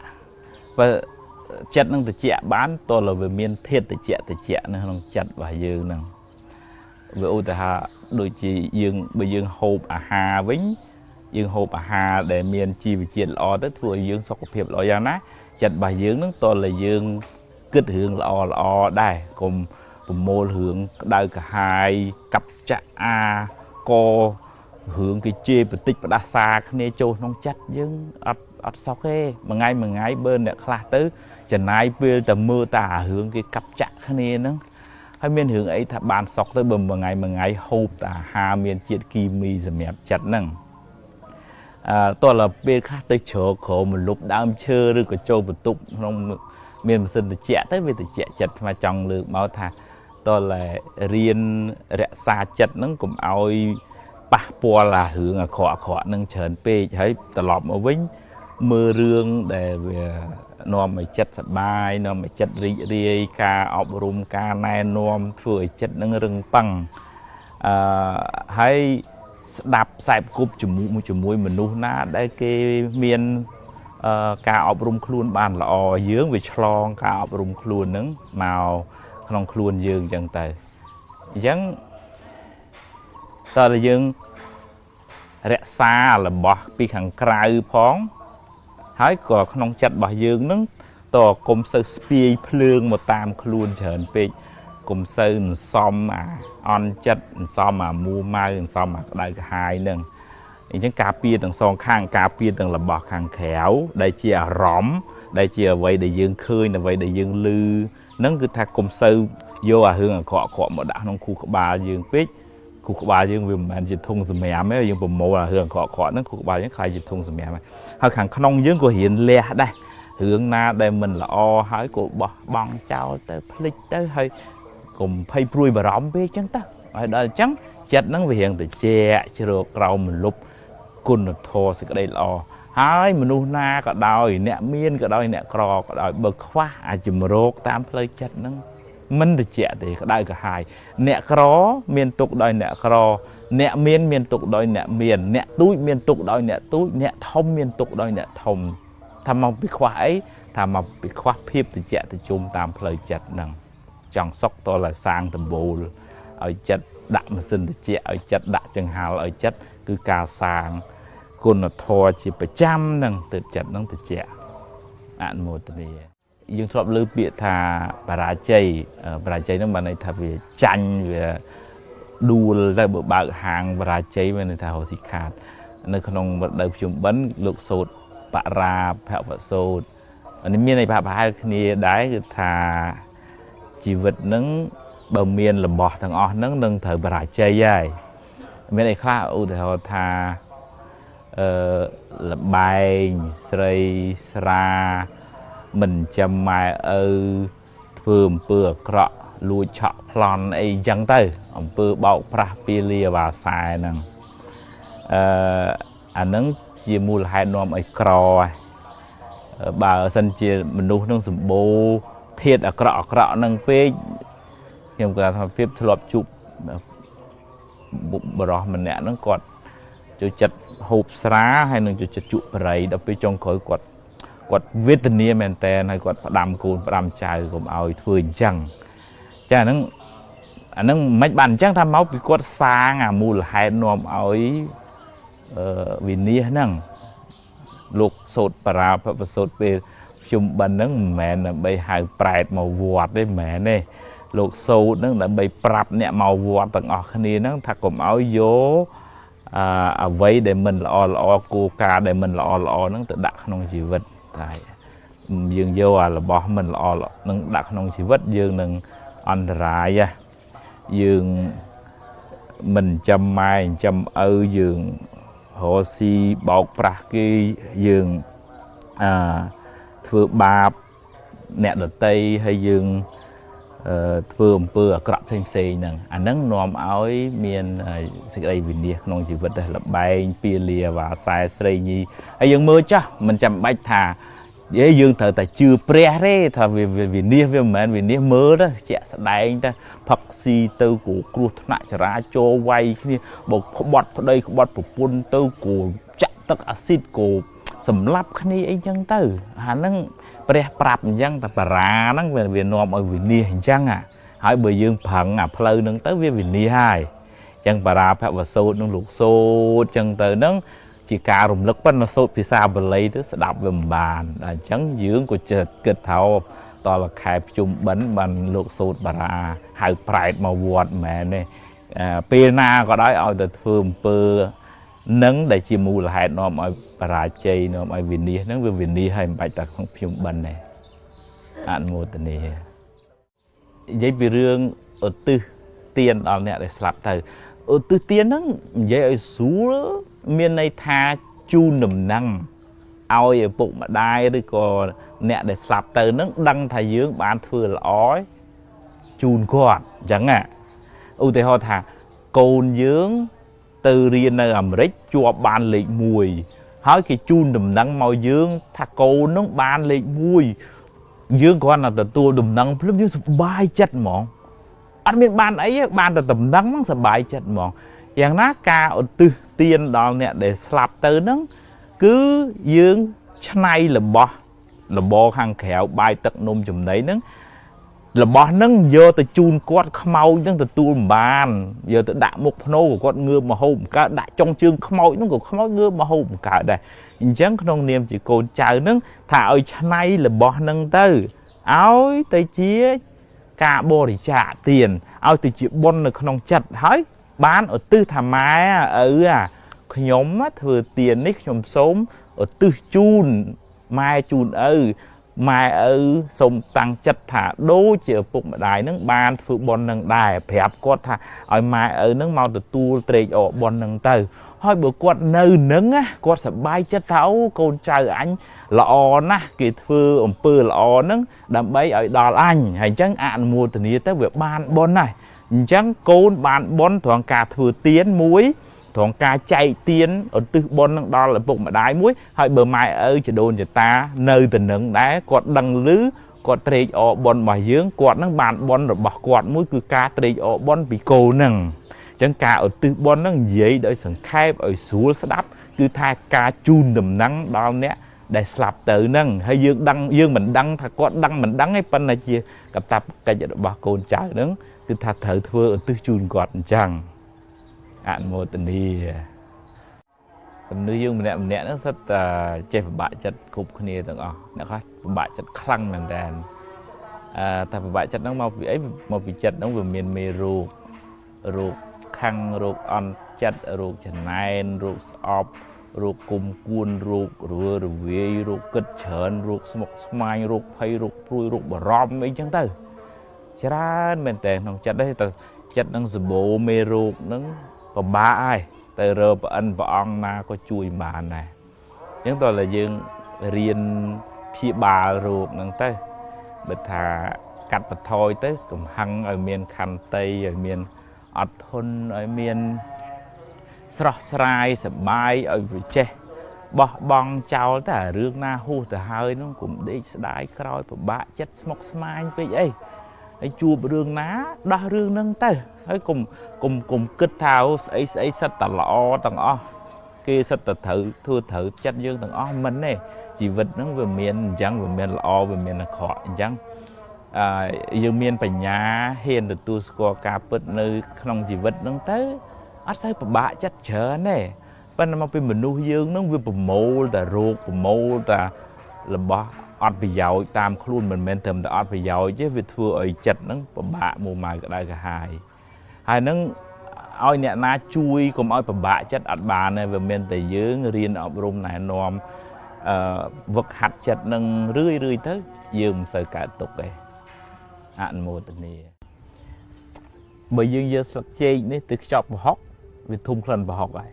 và bị dương giờ từ chọc cam mà lấy việc thùng khăn cam mà lấy vậy dạng này dương bên nơi bài mình nuôi phết ná dương khai chi mình nuôi phết nó ưu tiên ta dương nơi bài mình nuôi chương trình dạy đạo kia và con này ngày khởi ngày mốt cứ thấy chương trình dạy đạo kia đà bởi dương nơi bài nè hắc nâng tới á châu phơi nâng á bắt đầu bởi dương nơi bài nè riêng nè sâu nâng cái chơi tập hẹp cái chơi tập nai nuông cái chơi tập dậy tới dương đôi thắt đua từ tam kì chẳng bàn bút lô ao tùm lại pu ha mình nuôi để nơi bài dương vì phú nè nâng chia cầm láng chi ít thì phú để ai plak đô nhiều vì gì vật bỏ dương ta chuột chơi được còn phải chơi ai bị chớn thật là lừa mình nuôi để chung vinh khuôn ưu thôi bởi mình nuôi chung vinh khuôn nâng trôi chật bật tôi bằng anh tơ mình nuôi ta mình không hề ta mưa tơ tăng na ha bạn na hãy thế ai nâng dưới tơ đu tam cái gì chẳng một và tuy từ vinh bởi dương nơi chùm mũi nè na đây miền cùng nứt chịu với chùm miền nước tất chất hội tới mốc dương miền cầm lăng tới mốc chẳng dương rộp án mà nuôi cục khá ní vẫn là thấy chất nật mà nuôi ná để dương kết thá miền bị giáo xâm nhập cả thì vật chỉ vật bà dương ở vùng phố ở xa mình vô nè ná chia sẻ trời ấy vẫn là ham nơi chừng mùi nè ná để tôi bằng rồi có ảnh nòm dương ở đà nước không lời khóc nâng từ chỉ vật dương bàn chầm rong chầm ra một tình này bờ tức nơi là kêu chết dương ai chạ trâu và thèm bàn tiền vẫn là mà thà bật tật nó việc pin chơi hai dương mình ai chạ và thèm từ tiền bán này thì chạ và thèm tới vì hì nếu chừng mà hai biết còn là Obama thà mình nuôi dưỡng ta cana tăng chất thầy dương chết ấy chọc sọc cục từng o anh khăng trên kia anh bậc cài trên kia miền nào bậc cài trên ánh nó mà đừng tật cài nó về miền tật bình này hay chạy từ tiện bà này cái ao dụ bò cái prap cái nai cái nóm bà này tại sao dương kết thắc miền nào chạy trên anh nhỉ bây giờ tôi thì với ưu họ thà tạm bất tới dương chạy trên kia men ai đấy dương điện bán cua phải nhà dương chở trên kế bắt nãy viên này chùm nội nam muối đại dương mình trẻ ở lâu Obama đôi chỉ lược ta cầm ngồi chẳng chả lược ta cầm ngồi trên là pra mai dương là bấy á bắt nó nực mình khơi hưởng cặp chi nâng chia pi cả nát store mà spie mà kháng rệt mà kháng mà nè mà vì lên sự nguồn này chứ mà chọn còn là chọn gì mà vĩnh tha công thui chìm mình nút tật bình cáo thời thui chìm nút tật là cao thui chìm nút để ai che đạp kế che từ tua dự bò bị kế hỡi dương ai nâng từ tua chìm này đăng bị kháng cào xây tiệt hãy o cun nữ chìm này đăng rư co dự bò để nè đợt tây phải đỏ lại tới bắt thập bê khác dự bò nó mình xây là ó coi dương dơ một bị trà là đây hai bữa là ó dương từ tua giờ tới hãy dương o cun kịp hòn nâng mình nuôi nâng ai chạm thì vượt luôn ai ở vùng từ bàn hỏi thưa càng như cống bàn dùng vài bờ nuốt kháng từ càng một niềm bạn dù để hỏi kim trong thưa càng như cho mùi để ăn một tình địa ក្នុងពុទ្ធសាសនាឲ្យប្រសិទ្ធនាមឪពុកម្ដាយហ្នឹង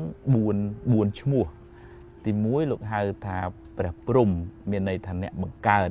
ដោយសារសម័យមុនហ្នឹងគេជឿថាមានអតិទេពមួយជាអ្នកបង្កើតពិភពលោកមនុស្សសត្វទាំងអស់ហ្នឹងដល់ពេលពុទ្ធលោកត្រាស់ដឹងលោកថាតាមជាក់ស្ដែងអត់មានព្រះណាអ្នកបង្កើតទេគឺម៉ែនិងឪអញ្ចឹងទើបលោកហៅថាជាព្រះព្រំមានន័យថាជាអ្នកបង្កើតទី2លោកហៅថាពុព្វាចារមានន័យថាជាគ្រូដើមមុននឹងទៅរៀនសាលាមុននឹងទៅចេះអក្សរលេខបូកលេខដកហ្នឹងគឺថាម៉ែឪបង្រៀនដេកដើរឈរអង្គុយស៊ីចុកបុកទ្វាគ្រប់សពទាំងអស់គ្រូដើមមុនគ្រូណាទាំងអស់ហើយទី3លោកហៅថាជាពុព្វទេវាមានន័យថាទេវតាដំបូងគេបំផុតមុននឹងទៅថ្វាយគុំទេវតានៅដើមឈើទេវតាឆ្នាំថ្មីអីហ្នឹង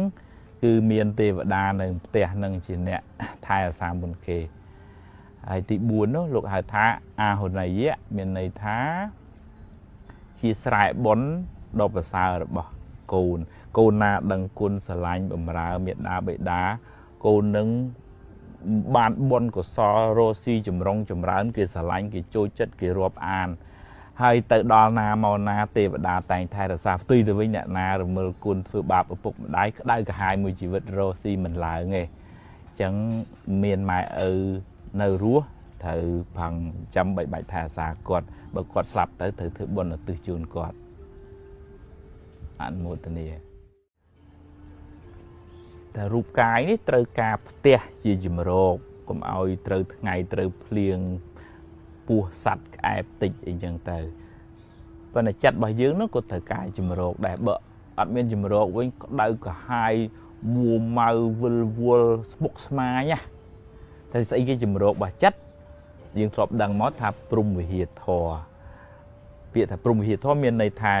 ធម៌ជាជំរកដ៏ប្រសើររបស់ចិត្តមាន4យ៉ាង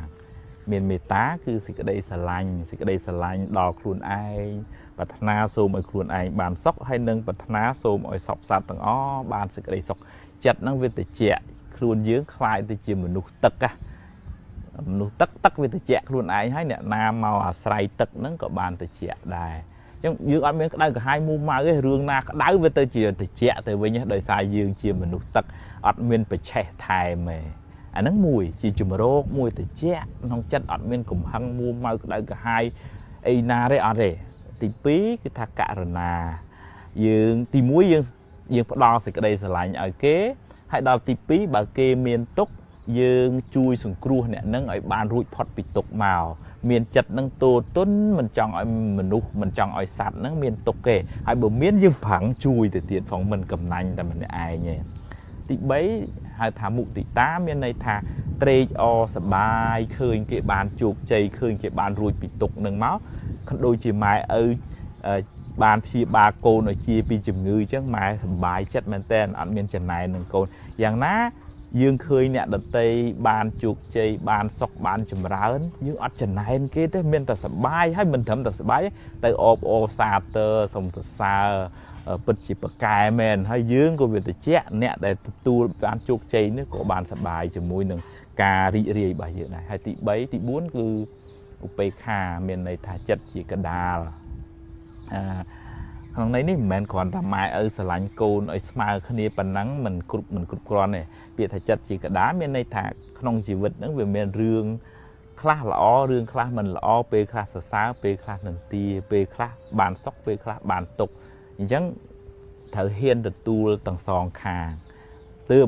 វាមិនកើតទុក្ខខ្លាំងបើយើងចង់បានតែល្អហើយពេលមិនល្អកើតឡើងមួម៉ៅក្តៅក្រហាយខ្លាំងមែនតើហើយជីវិតវាមិនអាចបានល្អរហូតតែវាមានរឿងដែលមិនពេញចិត្តអញ្ចឹងតើតែមានជំរកទាំង4ផ្ទាំងហ្នឹងចិត្តរបស់យើងហ្នឹងត្រជាក់មានមេត្តាសេចក្តីស្រឡាញ់ត្រជាក់ខាងក្នុងត្រជាក់ទាំងស្រឡាញ់ទាំងខ្លួនឯងស្រឡាញ់ទាំងអ្នកដទៃទី2ករណាបើគេមានទុក្ខជួយសង្គ្រោះគេទី3មុទិតាបើយើងជួយសង្គ្រោះគេហើយគេបានសុខយើងសប្បាយជាមួយទី4ឧបេក្ខាយើងបើឧទាហរណ៍ថាអ្នកដែលយើងជួយហ្នឹងរមិលគុណមិនដែលបាននិយាយអរគុណអីយើងមួយម៉ាត់ក៏យើងហ៊ានទទួលដែរ ចិត្តជាកដាលហើយរឿងរាវកើតឡើងក្នុងជីវិតហ្នឹងល្អក្តីមិនល្អក្តីយើងហ៊ានទទួលទៅយើងមិនសូវកើតទុកទេចិត្តហ្នឹងទៅជាអនុមោទនាកូនល្អហ្នឹងមានតួនាទី5យ៉ាងទី1ត្រូវជួយធ្វើកិច្ចការងារឪពុកម្ដាយកុំខ្ជិលកុំប្រចាំគ្នាដល់ពេលខ្លះម៉ែមានកូន5 6នាក់ចុងក្រោយម៉ែដាំបាយរែកទឹកបោកក្អៅខ្លួនឯងទៅដែរអញ្ចឹងគោលតួនាទីមួយល្អគឺត្រូវជួយធ្វើកិច្ចការងារឪពុកម្ដាយទី2ត្រូវចាំគាត់មានលទ្ធភាពបណ្ណាកុំបំភ្លេចកុំស្រឡាញ់តែកូនប្រពន្ធខ្លួនឯងហើយភ្លេចម៉ែភ្លេចឪម៉ែខំរៀបការឲ្យរៀនឲ្យសូត្រចុងក្រោយតែចិញ្ចឹមតែកូនគេបាត់ម៉ែឯងអត់បានចិញ្ចឹមមកលេងមិនមែនថាមិនឲ្យស្រឡាញ់ប្រពន្ធកូនទេប៉ុន្តែកុំភ្លេចម៉ែឪទី3ត្រូវថែរក្សាវងតកូលកុំឲ្យខូចកិត្តិយសគេឈ្មោះកុំយកកិត្តិយសម៉ែកិត្តិយសឪទៅជាប់គុកជាប់ច្បាក់អាហ្នឹងវាធ្វើឲ្យខូចអាប់អោនដល់ពូជពងវងតកូលទី4ត្រូវថែរក្សាគេមកដកម៉ែឪហ្នឹងកុំយកទៅលេងល្បែងផឹកស្រីស្រីញីអ្នកខ្លះទៅលក់ផ្ទះលក់សម្បែងដោយសារតែបំផ្លាញ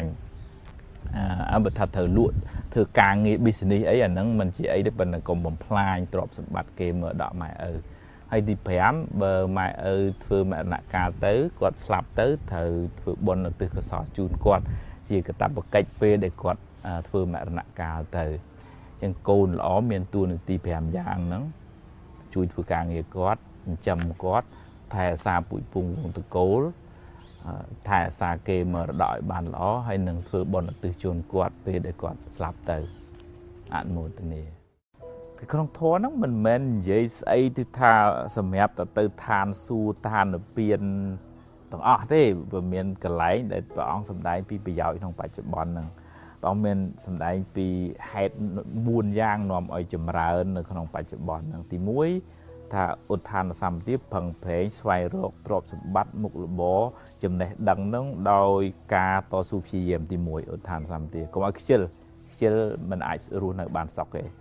ទី2លោកហៅថាអារក្ខសម្បទាមានន័យថាបានរបស់នឹងមកហើយត្រូវចេះថែរក្សាកុំខ្ជះខ្ជាយកុំយកទៅលេងល្បែង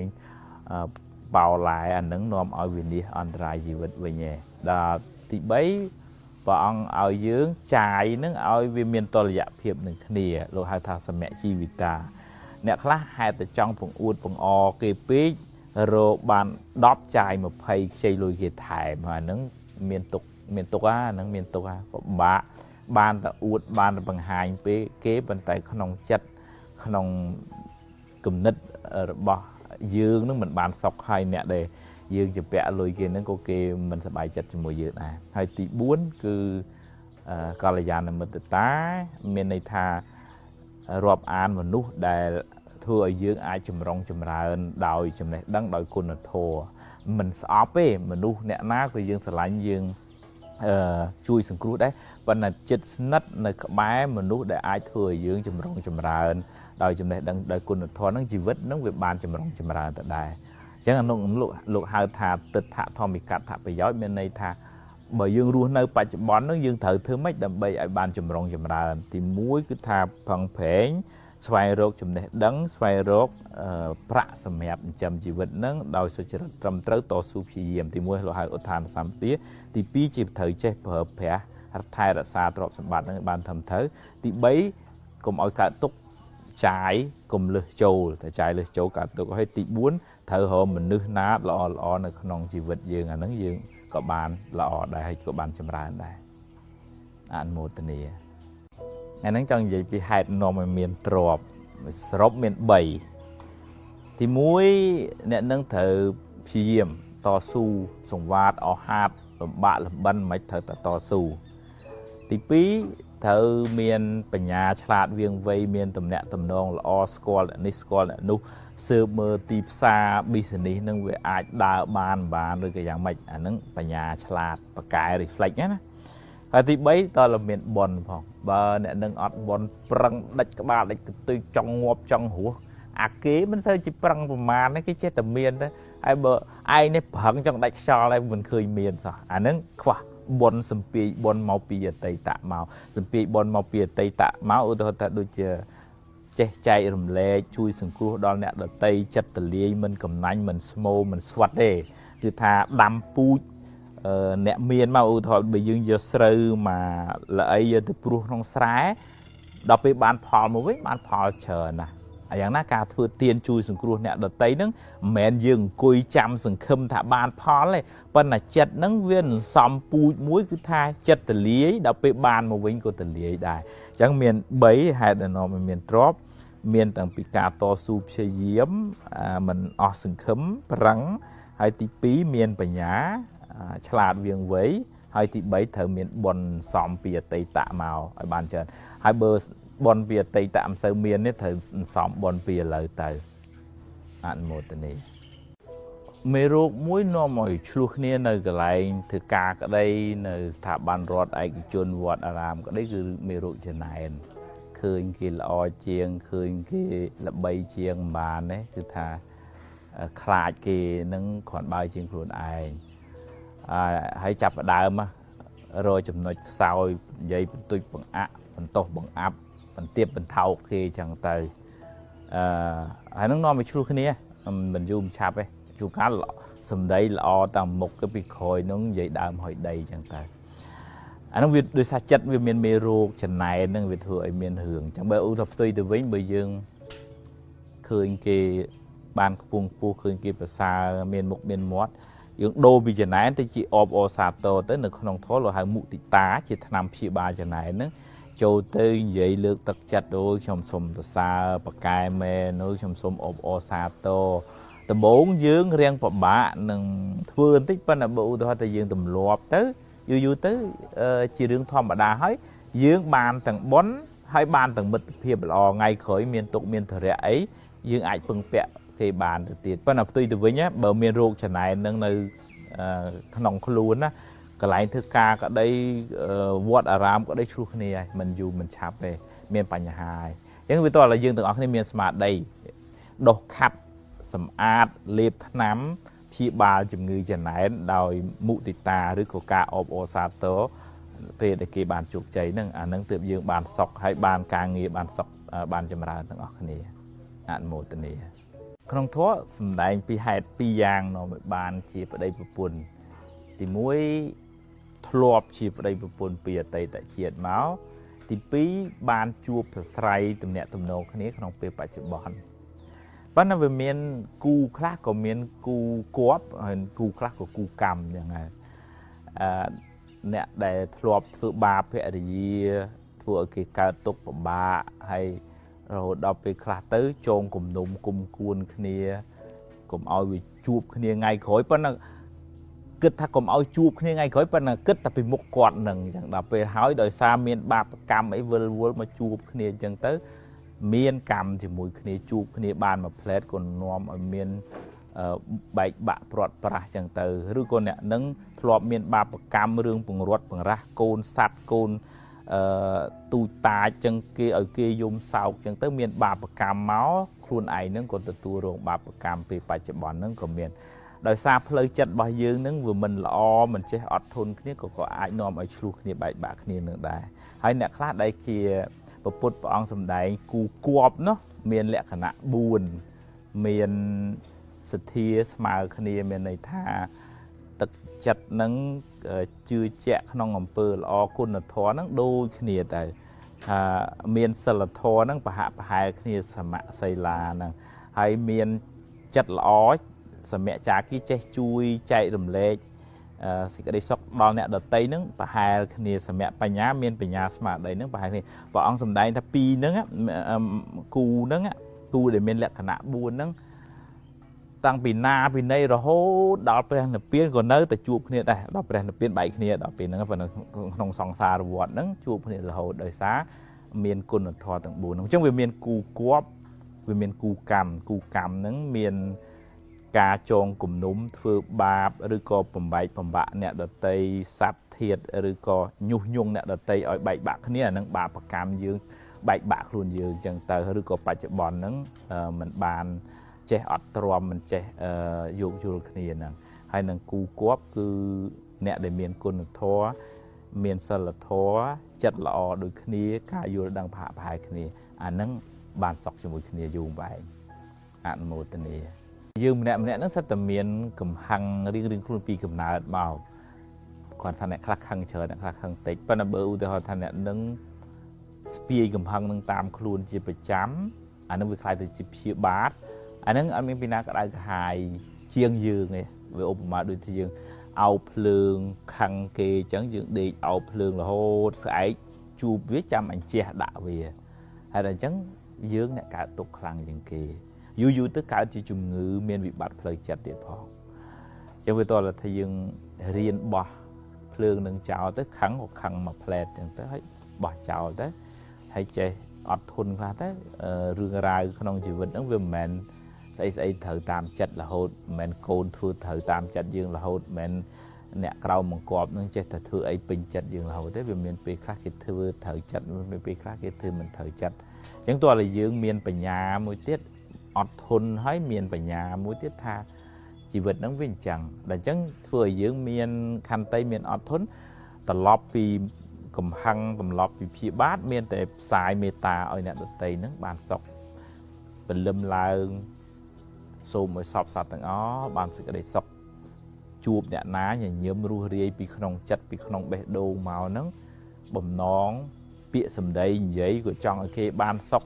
សូម្បីតែកាយវិការធ្វើហ្នឹងក៏គ្មានបំណងចង់ឲ្យអ្នកនឹងអ្នកដទៃហ្នឹងកើតទុក្ខប៉ុន្តែជាដំបូងគេអ្នកបានប្រយោជន៍ពីទឹកចិត្តល្អទឹកចិត្តត្រជាក់របស់យើងហ្នឹងគឺយើងខ្លួនយើងហ្នឹងឯងយើងវាមិនមួមកមិនក្តៅក្រហាយមិនស្មុគស្មាញទេហើយអ្នកដែលមកប្រស្រ័យជាមួយយើងហ្នឹងក៏បានត្រជាក់ដែរឧបមាដូចជាទឹកអញ្ចឹងគេមកផឹកទៅក៏វាបាត់ស្រេកហើយឬក៏គេមកក្តៅគេងូតទៅក៏វាបាត់ក្តៅអញ្ចឹងទៅ